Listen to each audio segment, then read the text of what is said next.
ప్రార్థన చేసుకుందాం. ప్రేంగిలిన మా తండ్రి, పరిశుద్ధమైన మీ నామను బట్టి మిమ్మల్ని స్తుతించి గణపరిచి మిమ్మల్ని పూజించి గణపరుస్తూ ఉంటున్నాం. ఈ రాత్రి కూడా మీ సన్నిధిలో ప్రవేశించే భాగ్యం ఇచ్చినందులకై దేవా మిమ్మల్ని గణపరుస్తూ ఉంటున్నాం. దేవా, మీ సన్నిధిలో చేరి శ్రేష్టమైన అమూల్యమైన మీ మాటలు వినడానికి మీరు చేసిన సహాయం బట్టి మిమ్మల్ని గణపరుస్తుంటున్నాం. ఈ రాత్రి కూడా పరిశుద్ధ గ్రంథంలో నుండి సత్యాన్ని ప్రజలలోకి మా తండ్రి మరి అందిస్తూ ఉంటుండగా ఈ మాటలు అనేకులకు మేలుకరంగా ఆశీర్వాదకరంగా ఉన్నట్లు సహాయం చేయండి. వినువారికి మేలు కలుగునట్లు అనేకులు సత్యాన్ని నమ్మి రక్షణ పొందడానికి సహాయం చేయండి. యేసుక్రీస్తే నిజమైన దేవుడని నమ్మి విశ్వసించడానికి కృప చూపించమని దయగలిగిన హస్తాలకు అప్పగించుకుంటూ మా తండ్రి నిలబడుతున్న మీ దాసును అభిషేకించి ప్రజల క్షేమం కొరకై వాడుకునండి.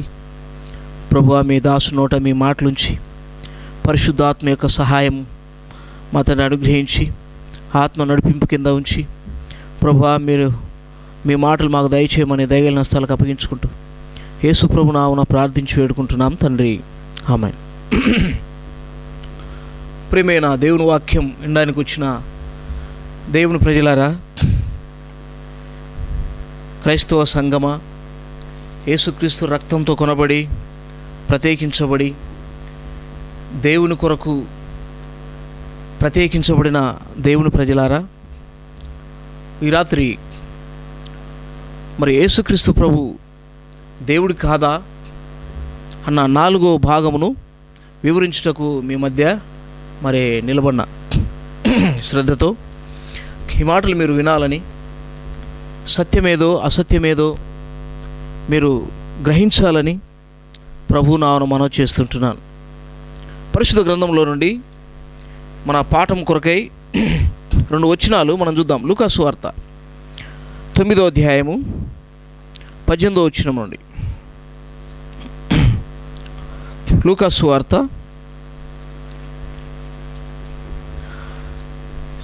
9వ అధ్యాయము 18వ వచనం నుండి కొన్ని మాటలు చూద్దాం. ఒకప్పుడు ఆయన ఒంటరిగా ప్రార్థన చేయుచుండగా ఆయన శిష్యులు ఆయన యొద్ద ఉండిరి.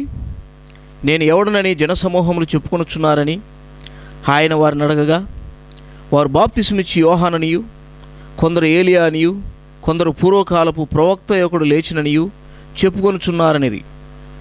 అందుకు ఆయన, మీరైతే నేను ఎవడనని చెప్పుకొనుచున్నారని వారిని అడగగా, పేతురు, నువ్వు దేవుని క్రీస్తు అనెను.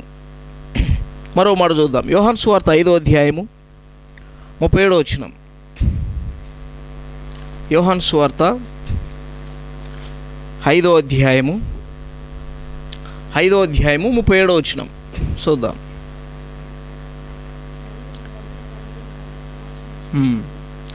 మరియు నన్ను పంపిన తండ్రియే నన్ను గురించి సాక్ష్యం ఇచ్చుచున్నాడు. 39 డైరెక్ట్ 39 వచ్చింది చూద్దాం. డైరెక్ట్గా 39 వచ్చినాన్ని చూద్దాం. లేఖనములు యందు మీకు నిత్య జీవము కలదని తలంచుచు వాటిని పరిశోధించుచున్నారు, అవే నన్ను గూర్చి సాక్ష్యం ఇచ్చుచున్నవి. చాలు. ప్రియమైన దేవుని వారలారా, యేసుక్రీస్తు ప్రభు నిజమైన దేవుడని నిరూపించుటకు లేఖనములే మనకు ఆధారం. లేఖనములలో లేఖనాలు యేసుక్రీస్తు ప్రభువును గురించి ఏమని చెప్తున్నాయి వివరించుటకు ఈ విధంగా మరి నేను నిలబడుతున్న మీ మధ్యలో యేసుక్రీస్తు ప్రభు నిజమైన దేవుడని ఈ రాత్రి మాటల ద్వారా మీరు గ్రహించి యేసు ప్రభువును విశ్వసించాలని ప్రేమతో మనవి చేస్తుంటున్నాను. కాబట్టి యేసుక్రీస్తు ప్రభు శరీరధారి అయి భూమి మీదకి వచ్చిన ఉద్దేశములలో ఆయన నిజమైన దేవుడని నిరూపించుటకు ఆయన చేస్తూ వచ్చిన ఎన్నో అద్భుతాలు, సూచక క్రియల ద్వారా, అంతేకాదు పూర్వకాలం ఉన్న ప్రవక్తలు ఆయన గూర్చి ఇచ్చిన సాక్ష్యము, వీటన్నిటిని బట్టి ఆయన దేవుడు అని నిరూపించబడుతూ వచ్చింది. కాబట్టి యేసుప్రభు అంటున్నాడు, అవే నన్ను గూర్చి సాక్ష్యం ఇస్తున్నది. లేఖనములలో నిత్య జీవము కలదని మీరు వాటిని తలంచుచు వాటిని మీరు పరిశోధిస్తున్నారు, అవే నన్ను గూర్చి సాక్ష్యం ఇచ్చుచున్నవి అని చెప్తాను. కాబట్టి లేఖనాలే ప్రభుని యేసుక్రీస్తు దేవుడని మరి నిరూపిస్తున్నాయి, అవే సాక్ష్యం ఇస్తున్నాయని యేసు ప్రభు చెప్తూ వస్తున్నాడు. కాబట్టి ఈ దినాల్లో మరి యేసుక్రీస్తు ప్రభువును దేవుడు కాదని తక్కువగా మాట్లాడుతూ, యేసుక్రీస్తు ఒక మనుషుడని, యేసుక్రీస్తు ప్రవక్త అని, మనుషులలో ఒకడని రకరకాలుగా మనుషులు మాట్లాడుతూ వస్తున్నారు. కాబట్టి ఇంకొక మనుషుడు ఈ మధ్య ఒక మాట మాట్లాడుతూ వచ్చాడు. మరి యేసు వేరంట, క్రీస్తు వేరంట. దీని మీద కూడా మాట్లాడడానికి నేను తర్వాత ఈ విషయాన్ని మీకు వివరించడానికి సిద్ధంగా ఉన్నా. కాబట్టి ఇంకా ఏమంటాడంటే, మరి బైబిల్లో ఉన్న యేసు ఈ యేసు కాదు, క్రైస్తవులు నమ్మే యేసు కాదు. ఇటువంటి వక్ర భాషతో మరి ఈ విధంగా బైబిల్ యొక్క జ్ఞానం లేని మరి అజ్ఞానులు ఇలాంటి విషయాలు ఎన్నో మాట్లాడడం సమాజంలో మనం చూస్తున్నాం. ఈ విధంగా లేఖనములలో యేసుక్రీస్తు ప్రభు నిజమైన దేవుడని నిరూపించుటకు నేను సిద్ధంగా ఉన్నా. కాబట్టి దేవుని వాక్యంలో రాయబడుతూ వచ్చిన మాటలు యేసు ప్రభు చెప్తున్నాడు, లేఖనములలో నిత్య జీవమున్నదని మీరు వాటిని పరిశీలిస్తున్నారు, అవే నన్ను గురించి సాక్ష్యం ఇస్తున్నవి. అసలు యేసుప్రభు ఎవరో, యేసుప్రభు ఎవరో, ఎందుకు ఆయన భూమి మీదకి వస్తున్నాడో లేఖనాలే సాక్ష్యం ఇస్తున్నవి అని యేసుప్రభు చెప్తా ఉన్నాడు. పూర్వకాలపు ఉన్న ప్రవక్తలు కూడా దీనికి సాక్ష్యం. నా ప్రియమైన దేవుని పిల్లలారా, దేవుని వాక్యంలో రాయబడుతూ వచ్చిన మరి ఈ విషయాలన్నీ జాగ్రత్తగా విందాం. లేఖనాలు యేసుక్రీస్తు ప్రభు దేవుడిని ఎలా నిరూపిస్తున్నాయో ఒకసారి చూద్దాం. మొదటగా యేసుక్రీస్తు ప్రభు దేవుడని మనం గ్రహించడానికి ఆయనలో ఉన్న లక్షణాలు ఏంటి, ఈ విషయానికి వచ్చినప్పుడు వాక్యం చెప్తుంది, పాపములు క్షమించుటకు భూమి మీద ఎవరికి అధికారం లేదు. చూద్దాం ఈ విషయాన్ని. మార్క్స్ వార్త 2వ అధ్యాయం 5 నుండి 7 వచనాలు. పాపములు క్షమించుటకు భూమి మీద ఎవరికి కూడా అధికారం లేదు. పాపములు క్షమించుటకు, పాపములు తీసివేటకు, పాపము నుండి విడుదల పొందు అని చెప్పుటకు యేసుక్రీస్తు వారు ఎంత ధైర్యంగా ఈ విషయాన్ని చెప్తున్నాడో చూద్దాం. మార్క్స్ వార్త 2వ అధ్యాయము 5 నుండి 7 వచనాలు చూద్దాం. యేసు వారి విశ్వాసం చూచి, కుమారుడా, నీ పాపములు క్షమించబడి ఉన్నావని పక్షవాయువు గల వాడితో చెప్పెను. శాస్త్రులలో కొందరు అక్కడ కూర్చుండి ఉండిరి. వారు, ఇతడు ఇట్లెందుకు చెప్పుచున్నాడు, దేవదూషణ చేయుచున్నాడు కదా, దేవుడు ఒక్కడే తప్ప పాపమును క్షమింపగలవాడెవడని తమ హృదయములలో ఆలోచించుకొనిరి. ప్రేమైన వారలారా, మరి యేసుక్రీస్తు ప్రభు వారికి ఇస్తుంటున్న సమాధానం కూడా చూద్దాం. 8వ వచనం నుండి, వారు తమలో తాము ఇలాగ ఆలోచించుకొనుట యేసు వెంటనే తన ఆత్మలో తెలుసుకొని, మీరు ఇలాంటి సంగతులు మీ హృదయములలో ఎందుకు ఆలోచించుకొనుచున్నారు? ఈ పక్షవాయువు గలవానితో నీ పాపములు క్షమింపబడి ఉన్నవని చెప్పుట సులభమా? నీవు లేచి నీ పరిపెత్తుకొని నడుమని చెప్పుట సులభమా? అయితే పాపములు క్షమించుటకు భూమి మీద మనిషి కుమారునికి అధికారము కలదని మీరు తెలుసుకునవలని వారితో చెప్పి, పాపాలు క్షమించుటకు మనిషి కుమారునికి భూమి మీద అధికారము కలదు. ఎవరైనా? ప్రభువైన యేసుక్రీస్తు మానవ శరీరాకారం ధరించుకొని భూమి మీదకి వచ్చిన యేసు ప్రభు ఈ మట్టి శరీరమును ధరించుట్లో కాబట్టి ఆయనకున్న చాలా ప్రాముఖ్యమైన ఉద్దేశాలలో ఇదొకటి. ఆయన భూమి మీదకి మానవుడుగా రాకపోతే ఈ విషయాలు ప్రజలకు అర్థం కావు. అందుకని ఆయన ఈ మట్టి శరీరమును ధరించుకొని మానవుడుగా రావాల్సి వచ్చింది.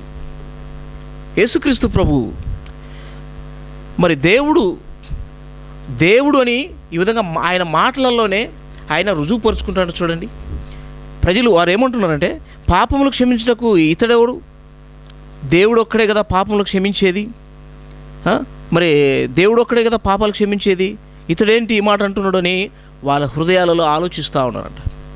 యేసు ప్రభు అంటున్నాడు, ఏమంటున్నాడు 10వ వచనంలో, అయితే పాపములు క్షమించుటకు భూమి మీద మనిషి కుమారునికి అధికారం కలదు అని మీరు తెలుసుకునవలేనని వారితో చెప్తున్నాడు.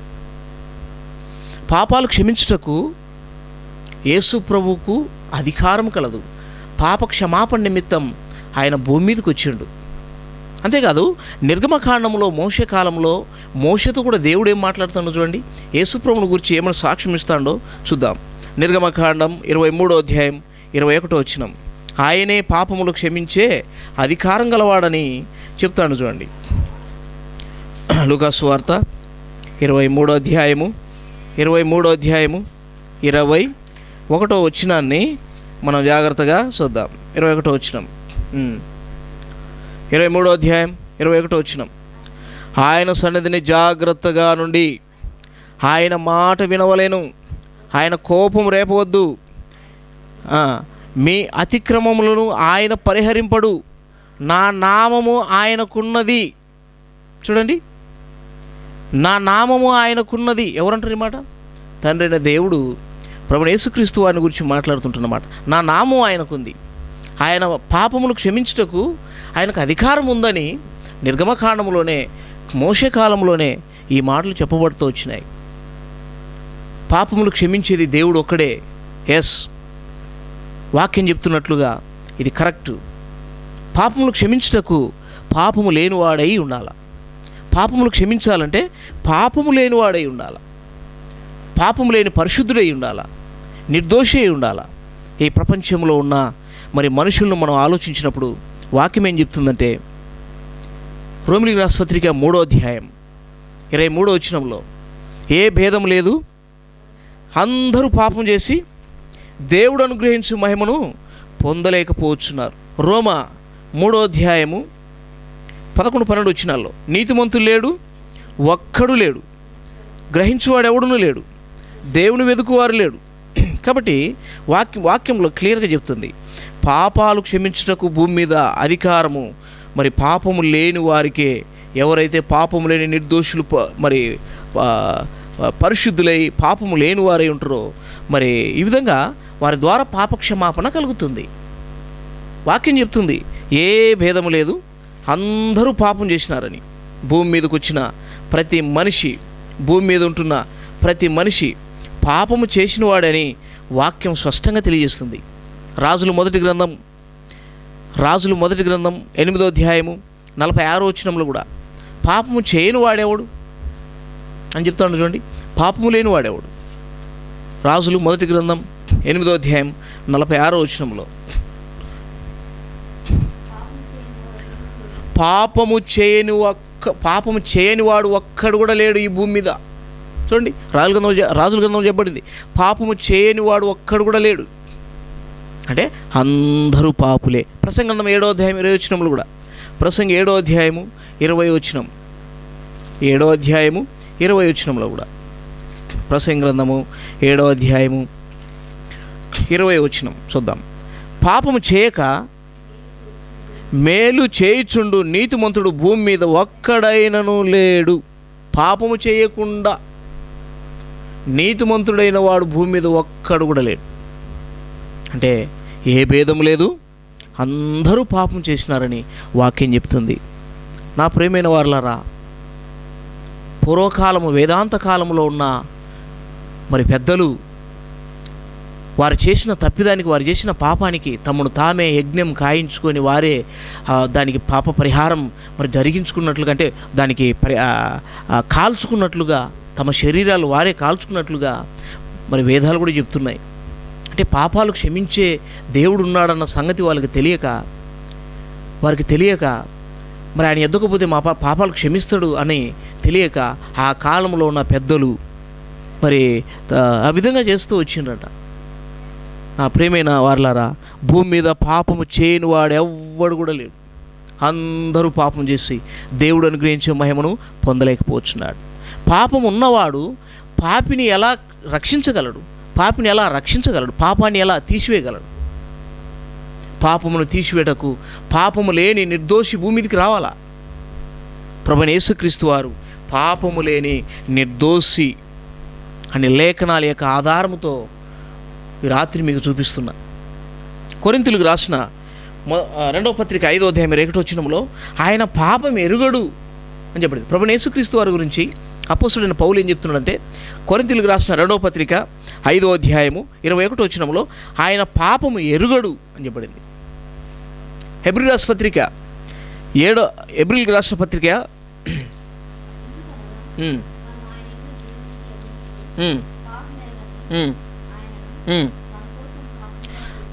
చూడండి, ఆయన పాపము ఎరుగడు అని చెప్పబడింది కొరింథీ రాసిన పత్రికలో. హెబ్రీయులకు రాసిన పత్రికలో కూడా 4వ అధ్యాయం 15వ వచనంలో ఆయన పాపము లేనివాడు అని బైబిల్ స్పష్టంగా చెప్తాంది.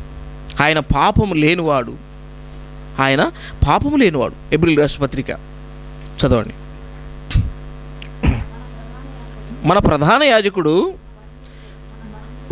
మన బలహీనతలందు మనతో సహా అనుభవం లేనివాడు కాడు, సమస్త విషయములలో మనవలే శోధింపబడినను ఆయన పాపం లేనివాడుగా నిరూపించబడిన వాక్యం చెప్తా ఉంది. ఆయన పాపం లేనివాడు. పాపలోకములో మానవుడుగా మానవ శరీరాకారం ధరించి పాపలోకములో ఈ పాపుల మధ్యలో ఆయన సంచరించిన తిరిగిన వారితో ఉన్న పాపము అంటకుండా పాపము లేని నిర్దోషిగా మరి మట్టి లోకములో మాణిక్యముగా బ్రతికిన ప్రభుని యేసుక్రీస్తు వారు పాపము లేని నిర్దోషి, మట్టి లోకములో మాణిక్యము ప్రభుని యేసుక్రీస్తు. కాబట్టి పాపము లేని నిర్దోషిని నిరూపించబడ్డాడు.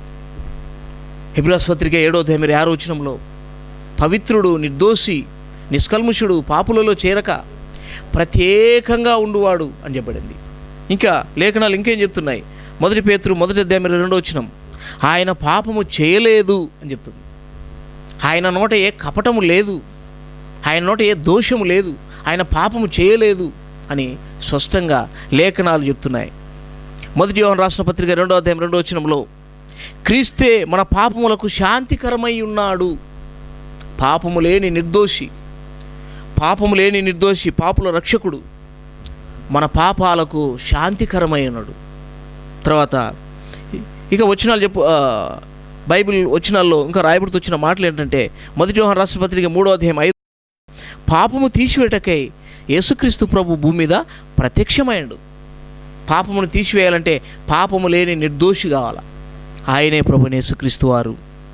యోహాను రాసిన 1వ పత్రిక 4వ అధ్యాయం 10వ వచనంలో మన పాపములకు ప్రయాచిత్తమై ఉన్నటకు ఆయన భూలోకంలోనికి తన కుమారుడైన యేసుక్రీస్తు వారిని పంపించాడు. ఆయన ప్రభుని యేసుక్రీస్తు వారు పాపము లేని నిర్దోషి. యోహాను సువార్త 8వ అధ్యాయం 46వ వచనంలో నా యందు పాపమున్నదని మీలో ఎవరు స్థాపించగలరని నిరూపించిన మరి సవాలు విసిరిన పరిశుద్ధుడు ఆయన. ఆయన యందు పాపం లేదు, ఆయనలో ఏ కపటం లేదు, ఆయన ఏ పాపం చేయలేదు. ద్రోహి ఇస్కరియోతు అన్నాడు, ఆయన నిరపరాధి అన్నాడు. పిలాతు భార్య అన్నది ఆయన నీతిమంతుడు, ఆయన జోలికి పోవద్దు. పిలాతు అన్నాడు ఈయనలో ఏ నేరం కనపడలేదు అని. దొంగ అన్నాడు, ఇది మనకైతే న్యాయం, ఆయన ఏ తప్పిదం చేయలేదు అన్నాడు. ఇలాగూ ఎన్నెన్ని సాక్ష్యాలు, ఎందరి సాక్ష్యాలు మనం చూడగలం. ఆయనను పొడిచిన సైనికుడు, ఆయన పొడిచిన సైనికుడు కూడా ఆయన గురించి సాక్ష్యం ఇచ్చిండు. ఇలాంటి పరిశుద్ధుడు, నిర్దోషి, పాపములు క్షమించుటకు అధికారం కలిగిన దేవుడని నిరూపించబడుతూ వచ్చింది. యేసుక్రీస్తు ప్రభు ఈ మట్టి శరీరమును ధరించి మట్టి లోకములో మరి ప్రవేశించుట చాలా ప్రాముఖ్యమైన ఉద్దేశం ఏంటంటే ఆయన దేవుడు అని నిరూపించడానికి ఆయన కార్యముల ద్వారా, ఆయన మాటల ద్వారా, ఆయన జీవితం ద్వారా ఆయన దేవుడు అని నిరూపించబడుతూ వచ్చిండు. ఆయనే నిజమైన దేవుడని వాక్యం ద్వారా ఆయన నిరూపించబడుతూ వచ్చిండు. ఆయన పాపములు క్షమించుటకు అధికారం కలిగిన వాడు అని మొట్టమొదట ఈ పాఠంలో మనం చూడగలం. రెండవది ఏంటంటే ఈ సర్వ సృష్టి మీద ఆయనకు సర్వ అధికారం ఉంది. ఈ ప్రకృతి మీద ఆయన అధికారం ఉంది. సర్వ అధికారం కలిగిన వాడే దేవుడు. చూద్దాం. మార్క్స్ వార్త 4వ అధ్యాయము 39 నుండి 40 వచనాల్లో శిష్యులు దోణిలో సముద్రంలో వెళ్తూ ఉంటారు. యేసుక్రీస్తు ప్రభు కూడా ఆ దోణిలో ఉంటాడు. అమరమున తలబెట్టి ఈ విధంగా ఆయన పండుకొని నిద్రపోతూ ఉంటాడు. గొప్ప తుఫాను వచ్చి అలల చేత ఆ పడవను మరి కొడుతున్నప్పుడు శిష్యులు భయపడి ప్రభువా మేము నశించిపోతున్నాం ఈ విధంగా అని చెప్పేసి ప్రభువుని లేపినప్పుడు ఈ విధంగా మరి ప్రభు ఏం చేస్తుంటే ఆ యొక్క ఆ గాలిని గద్దించినప్పుడు అది మిక్కిలి నిమ్మలమై సముద్రం కూడా అలలు కొట్టకుండా నిమ్మలమైపోయి అలాగే నిలబడిపోయింది పడవ కూడా. గాలి మీదను సముద్రం మీదను వర్షం మీదను ఆయనకు అధికారం ఉంది. ఆయన నీళ్ళ మీద నడిచిండు. యేసుప్రభు నీళ్ళ మీద నడిచిండు. నీటి మీద నడిచిన మహానుభావుడిని భూమి మీద మీరు ఎక్కడైనా ఎవరైనా చూడగలరా? ప్రపంచంలో ఎన్ని స్థలాల్లోనైనా ఎక్కడైనా మీరు చూడగలరా? నీటి మీద నడిచిన ప్రభువైన యేసుక్రీస్తు ఆయనే దేవుడని నిరూపిస్తూ వచ్చిండు. అంతేకాదు పేతురును కూడా నీళ్ళ మీద నడిపించిండు ఆయన. కాబట్టి సముద్రము ఆయనకు లోబడింది, గాలి ఆయనకు లోబడింది, గద్దింపుగానే ఆగిపోయినాయి. ప్రకృతి మీద ఆయనకు అధికారం ఉంది. రెండోది, ఈయన దేవుడని నిరూపించడానికి ఈ ప్రకృతి మీద ఆయన అధికారం కలిగిన వాడని ఈ పాఠంలో మనం నేర్చుకుంటున్నాం. ఈ విధంగా ప్రకృతి మీద ఆయనకు అధికారం ఉంది. సముద్రాన్ని గాలిని ఆయన గద్దించిండు. అంతేకాదు సముద్రంలో ఉన్న చేపల మీద కూడా ఆయనకు అధికారం, చేపలు కూడా ఆయనకు లోబన్నాయి. ఆ సందర్భాన్ని చూద్దాం. మత్తయి సువార్త 17వ అధ్యాయం 7వ వచనంలో అరశెకేల్ పన్ను కట్టే మరి సందర్భం వచ్చినప్పుడు, అరశెకేలు పన్ను కట్టే సందర్భం వచ్చినప్పుడు యేసు ప్రభు పేతురును పిలిచాడు. పేతురును గాలం తీసుకుని వెళ్ళి సముద్రానికి వెళ్ళి సముద్రంలో మరి నీ గాలమై మొట్టమొదట పడిన చేపను తీసుకొని నోరు తెరువు, దాంట్లో షెకేలు ఉంటుంది. ఆ షెకేలు తీసుకొచ్చి నీ నిమిత్తం నా నిమిత్తం నీకు అరశెకేలు నాకు అరశెకేలు పన్ను చెల్లించని చెప్పేసి పేతురుకు యేసుక్రీస్తు ప్రభు ఈ మాట చెప్తాడు. అది మత్తయి సువార్త 17వ అధ్యాయం 7వ వచనంలో చెప్పబడుతూ వచ్చింది. పేతురు వెళ్ళి సముద్రానికి వెళ్ళి చదవండి, గాలం వేసి మొదట పైకి వచ్చిన చేపను పట్టుకొని దాన్ని నోరు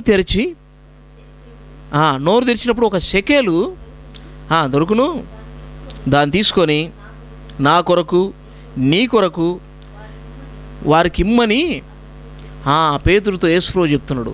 పేతురు పోయి గాలం వేయగానే ఆ చేప పడింది. యేసుక్రీస్తు ప్రభు అవసరము తీర్చిన చేప, యేసుక్రీస్తు ప్రభువుకున్న అవసరాన్ని తీర్చిన చేప, సముద్రంలో ఉన్న చేప. యేసు ప్రభు మరి అరశెకేలు పన్ను కట్టడానికి ఆయన ఈ లోకంలో ఉంటున్న మరి ఆయన ఈ లోకంలో శరీరంతో ఉన్నాడు కనుక పన్ను చెల్లించాల. ఆ నియమాన్ని యేసుక్రీస్తు ప్రభు కూడా ఆయన ఈ నియమాన్ని పాటిస్తున్నాడు. చూడండి, పన్ను చెల్లించడానికి చేప ఆయన మాట విన్నది. మరి గాలానికి పడిన చేప మరలా సముద్రంలో వేస్తే బ్రతుకుతుందా? అది బ్రతకదు. యేసుక్రీస్తు ప్రభు అవసరం తీర్చడానికి, ఆ షెకేలు అందించడానికి తన ప్రాణాన్నైనా కోల్పోతూ వచ్చింది చేప. తమ సృష్టికర్త అయిన దేవునికి విధేయత చూపించింది చేప. మరో సందర్భం, చేపలు యేసుక్రీస్తు ప్రభు మాట వింటున్నాయి అనడానికి మరో రుజువు చూడండి. యోహాను సువార్త 21వ అధ్యాయం 11వ వచనంలో శిష్యులు సముద్రానికి వెళ్ళి ఈ విధంగా చేపలు పడడానికి రాత్రి అంతా ప్రయాసపడతారు. ఒక్క చేప కూడా పడకపోతే ఆ వల తీసుకొని మోసుకుంటూ రిటర్న్ వస్తూ ఉంటారు. ఒక చేప కూడా పడలేదు, రాత్రి అంతా ప్రయాసపడినారు, రిటర్న్ వస్తూ ఉంటారు. అప్పుడు యేసు ప్రభు ఆయన అక్కడ ప్రత్యక్షమవుతాడు వాళ్ళకు. అంటే ఆయన యేసు ప్రభు పునరుత్థానుడై తిరిగి లేచిన తర్వాత వారికి అక్కడ ప్రత్యక్షమైన మరో సందర్భం అది. అప్పుడు యేసు ప్రభు శిష్యులతో చెప్తున్న మాట ఏంటంటే,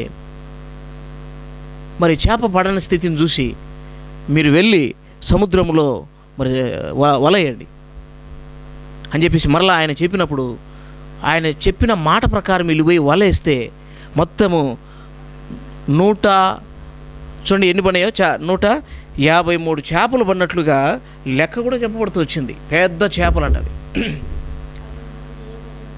153 పెద్ద చేపలు పడినాయంట, గొప్ప చేపలు పడినాయంట. 153 చేపలు వల లాగలేక ఇబ్బంది పడినారంట శిష్యులు. ప్రియమైన దేవుని వారలారా, సముద్రంలో ఉన్న చేపలు కూడా ఆయనకు లోబడుతున్నాయి. ఆయన సర్వాధికారం కలిగిన దేవుడు, సర్వ ప్రపంచం ఆయన ద్వారా నిర్మించబడింది. కాబట్టి ఈ ప్రకృతే ఆయన దేవుడిని సాక్ష్యం ఇస్తున్నాయి.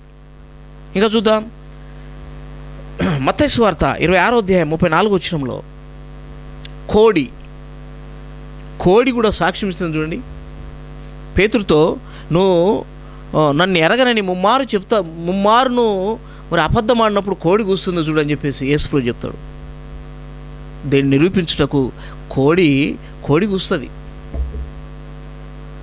అలాగే ఇంకా కొన్ని సందర్భాలలో మత్తయి సువార్త 21వ అధ్యాయం 19 నుండి 21 వచనాల్లో, మత్తయి సువార్త 21వ అధ్యాయం 19 నుండి 21 వచనం వరకు యేసుక్రీస్తు ప్రభు దారిలో పోతూ యెరూషలేము నుండి బెతనియాకు పోయే మార్గంలో అంజూరపు చెట్టు పక్కన, త్రోవ పక్కన అంజూరపు చెట్టు ఉంటుంది, ఆయన ఆకలి కొని ఉంటాడు. అంజూరపు చెట్టు దగ్గరికి వెళ్ళి పండ్లు ఉంటాయేమని చెప్పేసి వెతికితే ఒక్క పండు కూడా కనపడలేదు.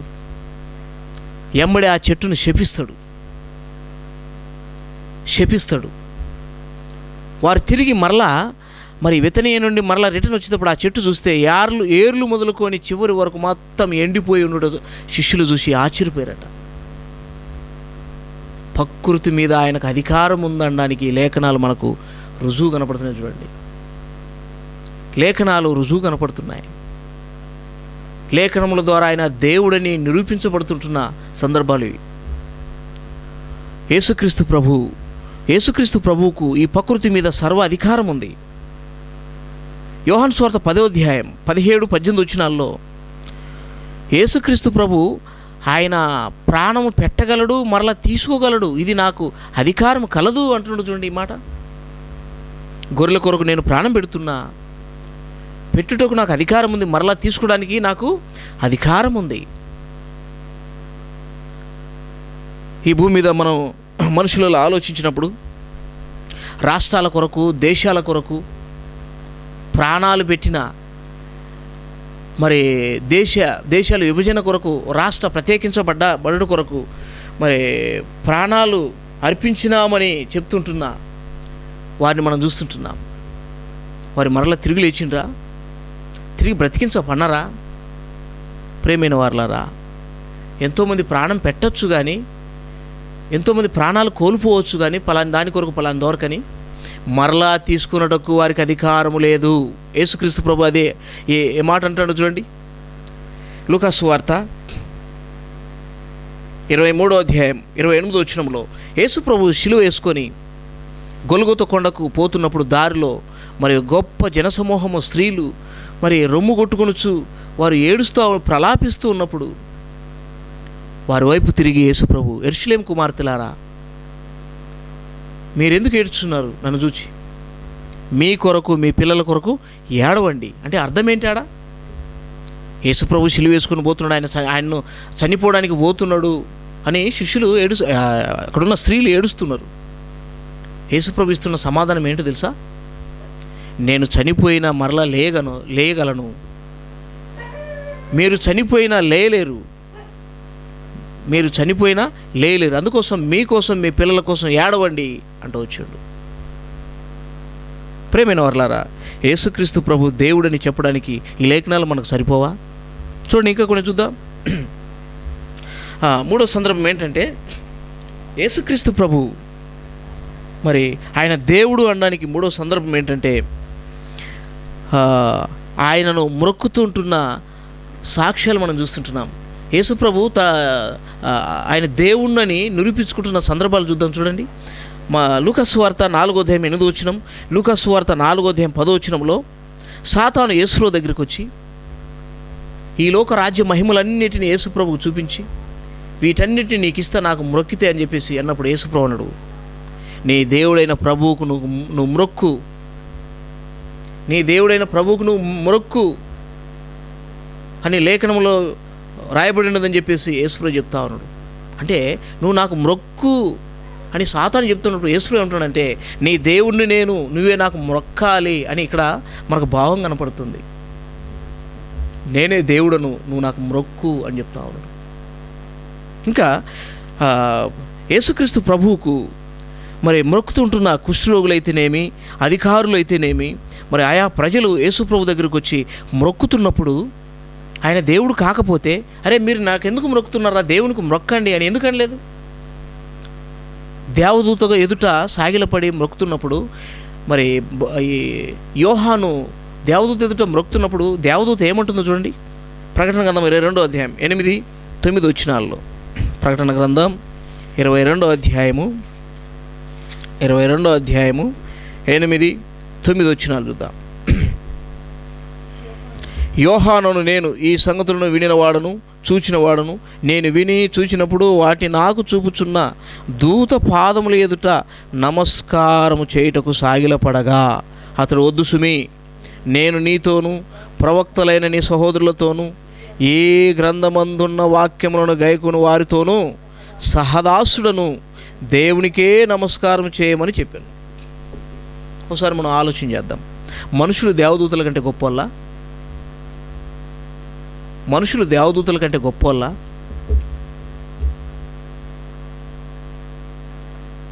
దేవదూత ఎదుట ఒక మనుషుడు యోహాను పోయి మొక్కుతా ఉంటే, వద్దు సుమి, నాకు మొక్కద్దు, నువ్వు దేవునికే మొక్కాలా, నేను ప్రవక్తలైన వారితోనూ సహదాసుడును, నేను కూడా,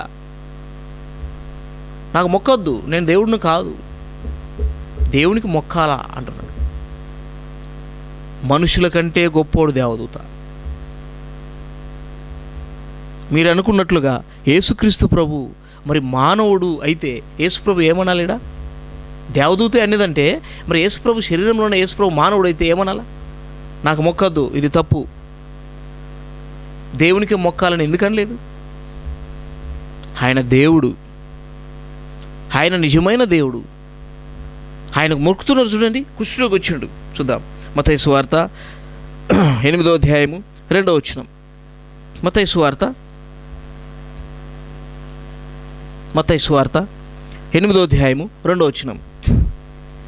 ఇదిగో కుష్ఠరోగి వచ్చి ఆయనకు మ్రొక్కి, ప్రభువా నీకు ఇష్టమైతే నన్ను శుద్ధినిగా చేయగలవనెను. యేసుప్రభు ఏమంటాడు? నాకు మొక్కద్దు అనడా? ఏమనలేదాడా? ఆయన నిజమైన దేవుడు కనుక ఆయన మ్రొక్కించుకున్నాడు. నువ్వు నాకు ఇష్టమే అన్నాడు. ఆ కుష్ఠరోగిని పట్టుకొనగానే ఆ కుష్ఠరోగం ఆ వ్యక్తిని బాగైంది, శుద్ధుడైపోయాడు. ప్రేమైన వారలారా, అద్భుతములు ఆశ్చర్యములు కార్యాలు చేసే యేసుప్రభు మానవ శరీరాకారం ధరించిన ఆయన సంపూర్ణమైన దేవుడు. ఆయన మానవ శరీరాకారములో ఉన్న దేవుడు. మట్టి శరీరం ధరించి భూమి మీదకి వచ్చుట్లో ప్రాముఖ్యమైన ఉద్దేశంలో ఈ నాలుగో పాఠంలో మనం వింటున్నది ఏంటంటే, ఆయన దేవుడు అని నిరూపించడానికి, ఆయన పాపములు క్షమించడానికి ఆయనకు అధికారం ఉంది. రెండవది, ఈ ప్రకృతి మీద ఆయనకు సర్వ అధికారం ఉంది. మూడవదిగా, ఆయన మ్రొక్కించుకున్నటకు ఆరాధించబట్టకు ఆయన అర్హుడు. రోమిలికి రాసిన పత్రిక 9వ అధ్యాయం 5వ వచనంలో, ఈయన సర్వాధికారి అయిన దేవుడైండి నిరంతరము స్తోత్రార్హుడై ఉన్నాడు, నిరంతరము ఆరాధించబట్టకు ఆయన అర్హుడు. ప్రకటన గ్రంథం 5వ అధ్యాయం 10వ వచనంలో, నువ్వు వధింపబడిన వాడవై నీ రక్తం ఇచ్చి ప్రతి జనములోను ప్రతి వంశంలోను ఆయా భాషలు మాట్లాడే వారిలోను ప్రతి జనములోను దేవుని కొరకు మనుషులను కొని వారిని ఒక రాజ్యముగాను, మా దేవునికి ఒక రాజ్యముగాను వారిని చేసిదు గనక వారు భూలోకం ముందు ఏలుదురని కొత్త పాట పాడుదురు. కాబట్టి యేసుక్రీస్తు ప్రభు నువ్వు యోగ్యుడవు అని పరలోకములో ఉన్న దూతలు, పరలోకములో ఉన్న కెరూబులు, శరాపులు, పెద్దలు ఆయన ఎదుట సాగిలపడుతున్నారు. యేసుప్రభు ఎదుట నీవే మహిమ ఘనత ప్రభావములు పొంద అర్హుడు అని ఆయన సింహాసనం ఎదుట సాగిలపడుతున్నారు. ప్రకటన గ్రంథం 4వ అధ్యాయం చూడండి. ప్రకటన గ్రంథం 4వ అధ్యాయంలో 4వ అధ్యాయం 10వ వచనం నుండి, ఆ 24 పెద్దలు సింహాసనమందు ఆసీనుడై ఉన్న వాని ఎదుట సాగిలపడి యుగయుగములు జీవించుచున్న వానికి నమస్కారం చేయొచ్చు. ప్రభువా మా దేవా, నీవు సమస్తమును సృష్టించితివి, నీ చిత్తమును బట్టి ఇవి ఉండెను, దాన్ని బట్టి సృజించబడిన గనక నీవే మహిమ ఘనత ప్రభావములు పొంద నర్హుడు అని విప్పుచు తమ కిరీటములు ఆ సింహాసనం ఎదుట వేసిరి. ఎవరున్నారాడా? ఎవరున్నారు? గొర్రెపిల్ల ప్రభువైన యేసుక్రీస్తు కూడా ఉన్నాడు. చూడండి 6వ వచనంలో, 5వ అధ్యాయం 6వ వచనం. మరియు సింహాసనమునకును ఆ 4 జీవులకును పెద్దలకును మధ్య వధింపబడి ఉన్నట్లుండిన గొర్రెపిల్ల నిలిచునుట చూచి, గొర్రెపిల్లకు 7 కొమ్ములను 7 కన్నులు నుండెను. ఆ కన్నులు భూమి అందంతటి పంపబడిన దేవుని 7 ఆత్మలు. ఆయన వచ్చి సింహాసనమునందు ఆసీనుడై యుండు ఆయన కుడి చేతిలో ఉండి గ్రంథము తీసుకొనెను. ఆయన దానిని తీసుకొనినప్పుడు ఆ 4 జీవులు వీణులను ధూప ద్రవ్యములతో నిండిన సువర్ణ పాత్రలను పట్టుకొని ఉన్న ఆ 24 పెద్దలు ఆ గొర్రెపిల్ల ఎదుట సాగిలపడిరి. గొర్రెపిల్ల ఎదుట సాగిలపడిరి అని రాయబడి. ఎవరి గొర్రెపిల్ల? యోహాను సువార్త 1వ అధ్యాయం 29వ వచనం, అలాగే 36వ వచనం. లోక పాపమును మోసుకొని పోయే దేవుని గొర్రెపిల్ల ప్రభువైన యేసుక్రీస్తు వారు. పరలోకములో పెద్దలు, కెరూబులు, శరాపులు, పెద్దలు, దూతలు ఆయన ఎదుట సాగిలపడి నీవే యోగ్యుడవు అంటున్నారు. ప్రియమైన దేవుని వారలారా, మ్రొక్కించుకొనుటకు ఆయన పాత్రుడు, ఆయన అధికారం గలవాడు. మ్రొక్కించుకొనుటకు ఆయన అధికారం గలవాడు. అలాగే బైబిల్లో మనం చూసినప్పుడు ఆదికాండములు కూడా అబ్రహాము ఆయన ఎదుట సాగిలపన్నాడు.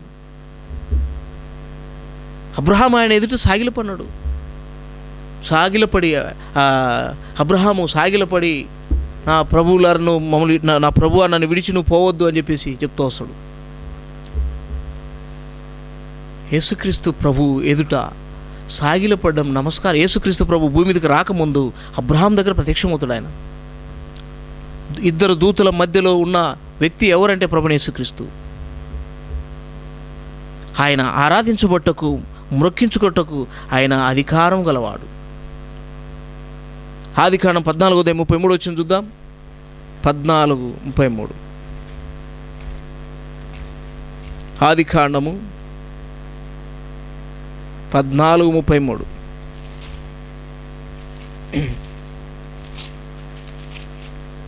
14వ అధ్యాయము 33వ వచనాన్ని చదువుకుందాం. 33వ వచనం. సారీ,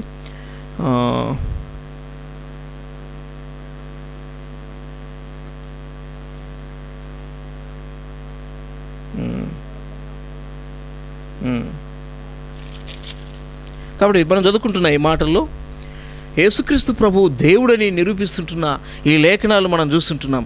ఆయన మ్రొక్కించబట్టకు ఆయన అర్హమైన దేవుడు. ఆయన్ను తప్ప మరి ఎవ్వరికి కూడా మొక్కకూడదు. మ్రొక్కించుకున్నటకు, ఆరాధించబట్టకు, గణపరచుటకు ఆయన ఒక్కడికే యోగ్యత ఉంది. ఆయన దేవుడు కాకుండా మరి ఏమవుతుందో మీరు చెప్పాలా? దేవుని మాటలు వింటున్నా ఇలా రమలారా, ఆయన ఆరాధించబట్టకు సర్వ అధికారం కలిగిన వాడు, సర్వం ప్రకృతి మీద అధికారం కలిగిన దేవుడు. చూడండి, ఇంకా శిష్యులు ఏమని సాక్ష్యం ఇస్తున్నారు. యోహాను సువార్త 1వ అధ్యాయం 8వ వచనంలో తోమా యేసుక్రీస్తు ప్రభును చూసి, ఆయన పునరుత్థానాన్ని తిరిగి లేచిన తర్వాత శిష్యులు వచ్చి తోమాతో మేము ఆయన చూసినాము అంటే, నేను ఆయన చేతులలో, ఆయన ప్రక్కలో, అంటే ఆయన పొడిచిండ్రు కదా చేతుల్లో, మరి మేకులు కొట్టినారు కదా ఆ బొర్రలు, కాబట్టి ఆ బొర్రలలో నేను ఏలు పెట్టి చూస్తేనే కానీ నమ్మనంటాడు. యేసు ప్రభు ప్రత్యక్షమవుతాడు. ఆడ తోమా వచ్చి నా ప్రక్కలో చేయి పెట్టు, ఇదిగో నా చేతిలో ఏలు పెట్టి చూడు. చూసినప్పుడు ఎంబడే ఆయన ఎదుట సాగిలపడి నా ప్రభువా, నా దేవా అని ఆయన కాళ్ళ మీద ఆయన్ను మ్రొక్కిండు. నా దేవా, నా ప్రభువా అని. ఆయన దేవుడు. ప్రజలు ఇస్తుంటున్న సాక్ష్యం. దావీదు కూడా ఆయన గురించి ఏమైనా సాక్ష్యం ఇస్తాడు. కీర్తనలు 110వ అధ్యాయం 1వ వచనంలో దావీదు ఏమని ఆయన గురించి సాక్ష్యం ఇస్తున్నాడు? నా ప్రభువు నా ప్రభువుతో ఇలాగూ సెలవిచ్చుచున్నాడు అని రాస్తాడు. ప్రభువు నా ప్రభువుతో, యేసుక్రీస్తు ప్రభువు దావీదుకు ఎవరంట? నా ప్రభు అంటాడు. కాబట్టి ప్రభు అన్నమాట దేవుడు అని మరి హెబ్రీ భాషలో మరి వాడబడుతూ వచ్చింది. కాబట్టి ప్రభు అన్న మాట దేవుడు అని ఈ మాట ఇందులో ఉన్న భావాలు మనకు తెలియజేస్తున్నాయి. ప్రభువు, యేసుక్రీస్తు ప్రభువు, ఆయన నిజమైన దేవుడు. దేవుని వాక్యం వింటున్న ఐలారా అమలారా, యేసుక్రీస్తు ప్రభు శరీరం ధరించి భూమి మీదకి వచ్చినడు, కానీ నా వంటి మానవుడు కాదు ఆయన. ఆయన మానవుడు అంటే నా స్వభావం కలిగిన వాడు కాదు ఆయన. ఆయన మానవ శరీరం ధరించుకొని భూమి మీదకి వచ్చిన నీలాంటి నాలాంటి మానవుడు కాదు ఆయన. శరీరములో ఉన్న దేవుడు, నీలాంటి నాలాంటి శరీరములో ఉన్న సంపూర్ణమైన దేవుడు ఆయన. ఆయన చనిపోయిన మూడో దినమున లేగలను అని చెప్పి మూడో దినమున సజీవుడై తిరిగి లేచిండు. దేవుని వాక్యం వింటున్న ఐలారా, మరి యేసుక్రీస్తు మీద తప్పుడుగా మాట్లాడుతూ కుట్రపూరితంగా యేసుక్రీస్తు ప్రభుని చిన్నగా తీసేసి మాట్లాడుతూ ఈ విధంగా చేయడం ద్వారా మీకు వచ్చిన ప్రయోజనం ఏముంది? ఇంత స్పష్టంగా లేఖనాల్లో ఇంత స్పష్టంగా ఆయన దేవుడని నిరూపిస్తూ ఉంటే, లేఖనాలే నిరూపిస్తుంటే, ప్రజలే ఆయన గురించి సాక్ష్యం ఇస్తుంటే, ఈ ప్రకృతే ఆయన గురించి సాక్ష్యం ఇస్తుంటే, మీకు నమ్మడానికి ఏం అడ్డం ఉంది? ఇంకా కులమా, నీకున్న ధనధాన్యాలా, నీకున్న బలగమా, నీకున్న అండగా ఉన్న ఏదైనా సరే నేను అడ్డుకుంటుందా?